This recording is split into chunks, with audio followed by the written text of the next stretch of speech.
गांव में माधव नाम का एक ग्वाला रहता था। उसके पास बहुत सारी गायें थी। माधव गाय का दूध बेचकर अपने घर का निर्वाह कर रहा था। उसकी एक बेटी थी मीरा। मीरा की माँ उसे जन्म देते ही इस दुनिया से चली गई। माधव अपनी बेटी मीरा को अकेले नहीं पाल पा रहा था और उसने दूसरी शादी कर ली।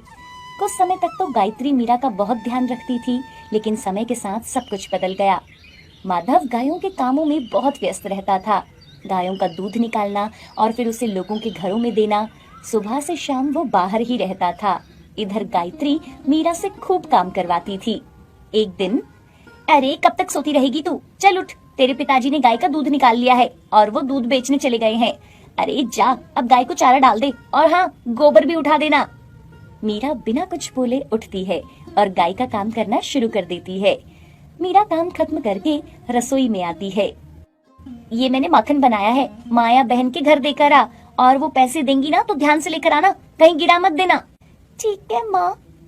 मीरा माखन लेकर जा रही थी। वहीं रास्ते में कृष्ण भगवान का मंदिर था, जहाँ हर रोज सुबह शाम लोग पूजा करने आते थे। मीरा भी मंदिर देखकर रुक जाती है।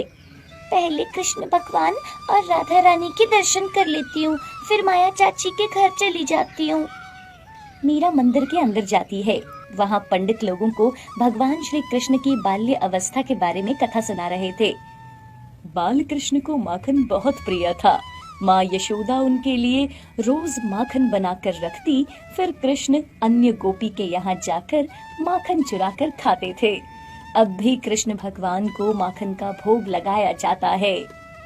मीरा को कथा बहुत अच्छी लगी।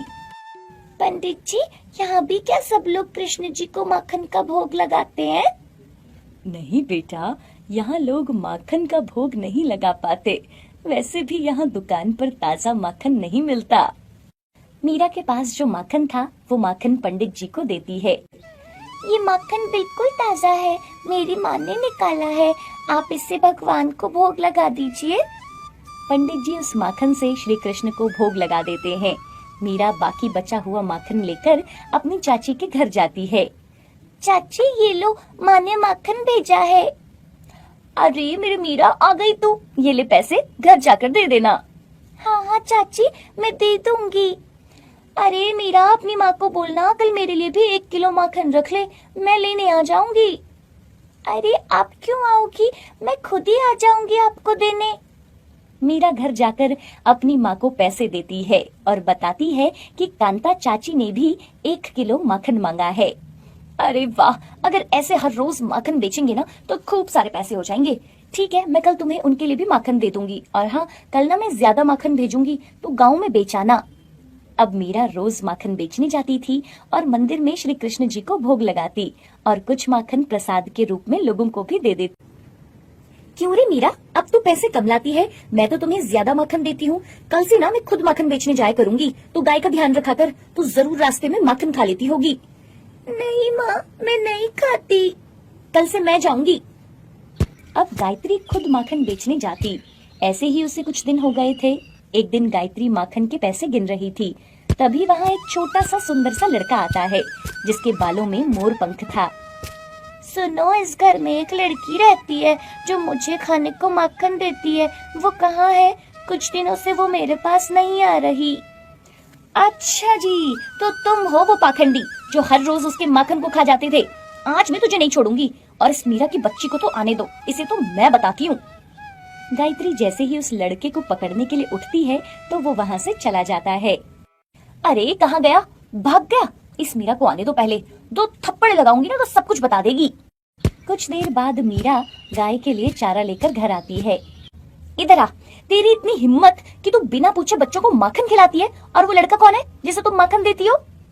मैंने किसी लड़के को माखन नहीं दिया माँ। तभी माधव भी वहाँ आ जाता है।